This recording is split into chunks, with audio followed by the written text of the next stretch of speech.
Cole's French Dip, also known as Cole's Pacific Electric Buffet, was a restaurant and bar in Los Angeles, California that opened in 1908 and closed in 2025. Henry Huntington took over Eli Clark and Moses Sherman's interurban rail line, incorporating the Pacific Electric Railway Company in the fall of 1901. Basically, it was Huntington's intention to use the service as a way to sell real estate more than anything else.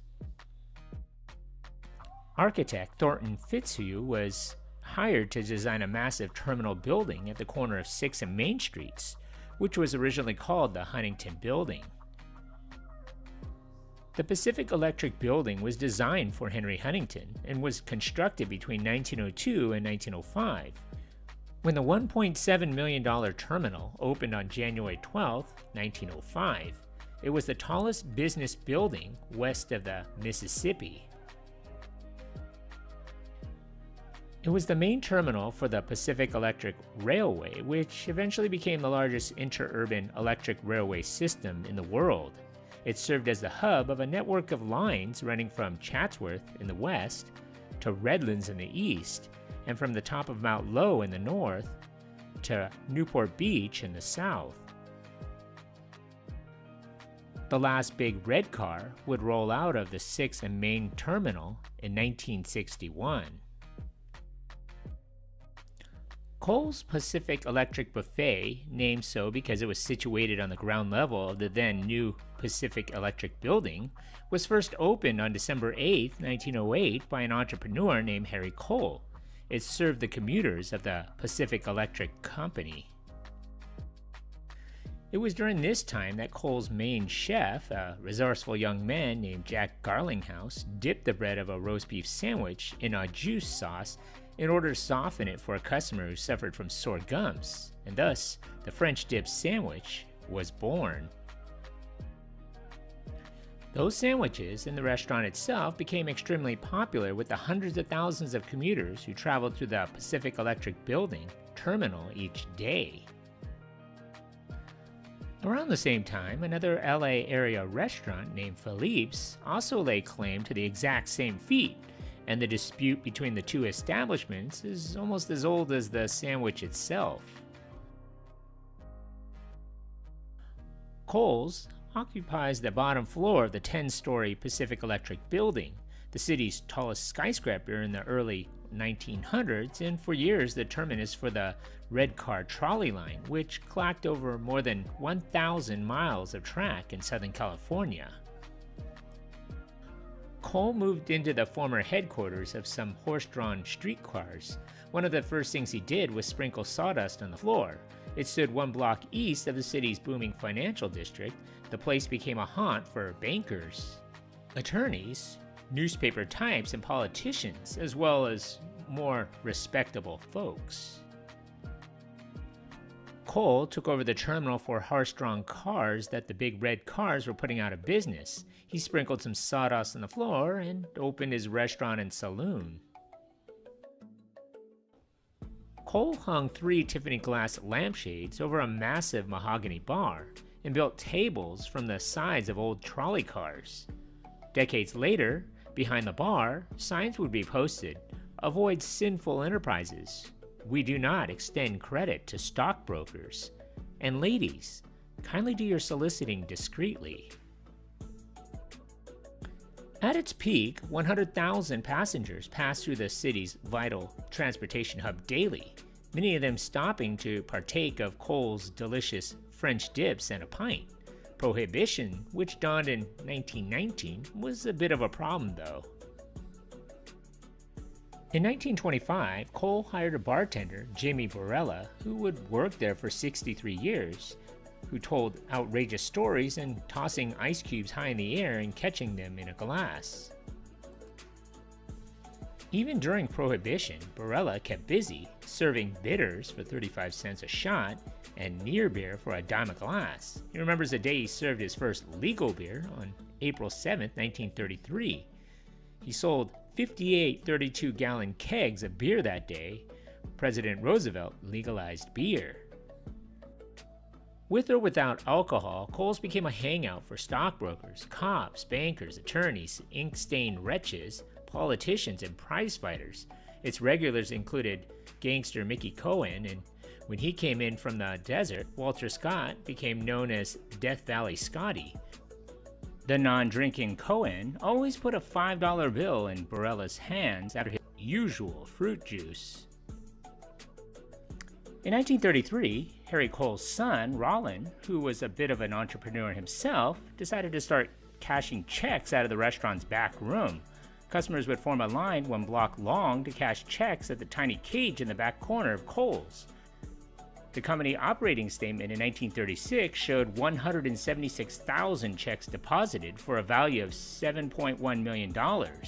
They wound up giving out over $1 million each month, which was larger than the amount any U.S. bank was giving out during that same time. The shrewd owner realized that customers would often be returning a portion of the cash to pay for their lunch and/or drinks. Rollin developed a code to deal with possible bad check passers. Johnny, the son, would call to a waiter, "Did you get the prescription filled?" And the waiter would summon police to grab the suspect, who wasn't always a stockbroker. Kohl's vintage outdoor sign still displays the word payroll, but checks cashed part was removed long ago, lest new customers think the service is still offered.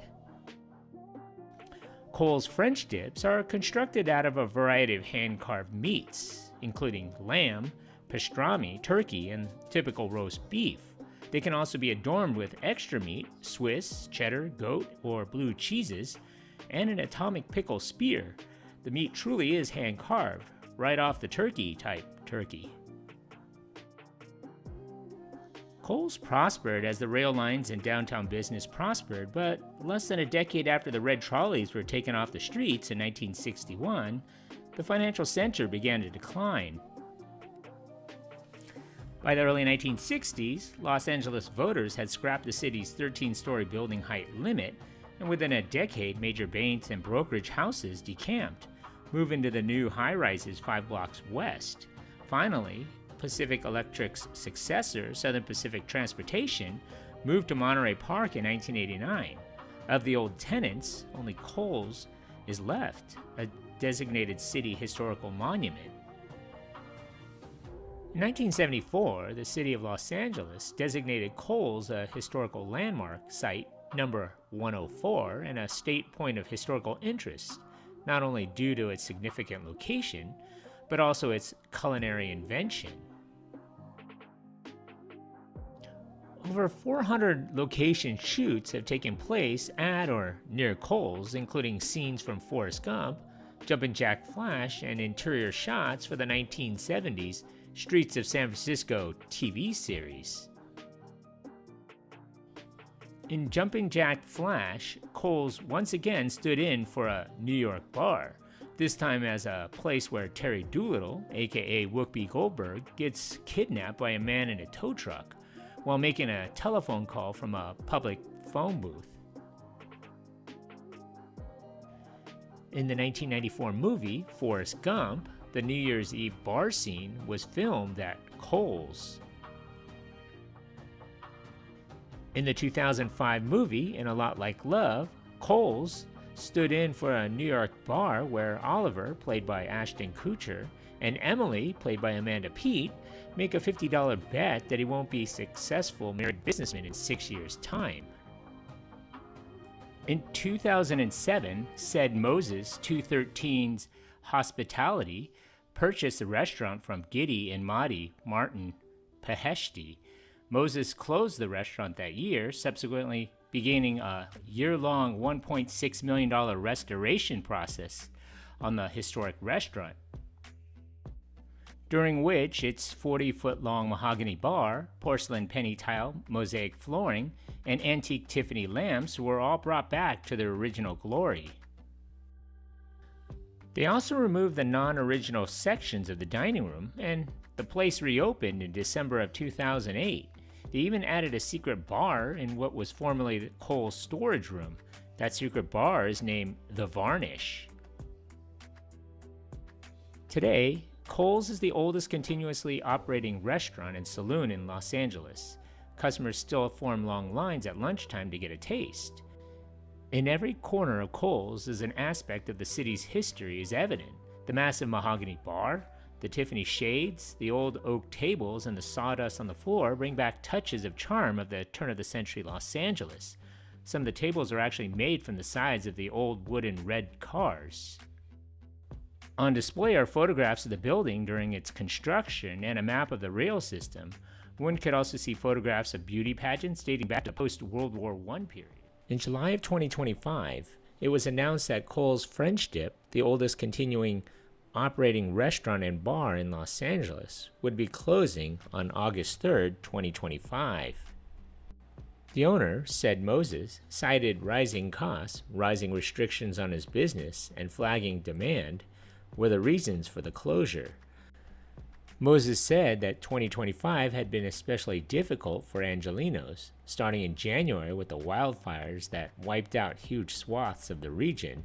The drop in film and TV production in LA, coupled with the raids by immigration agents, had scared many people from going out and deterring tourists.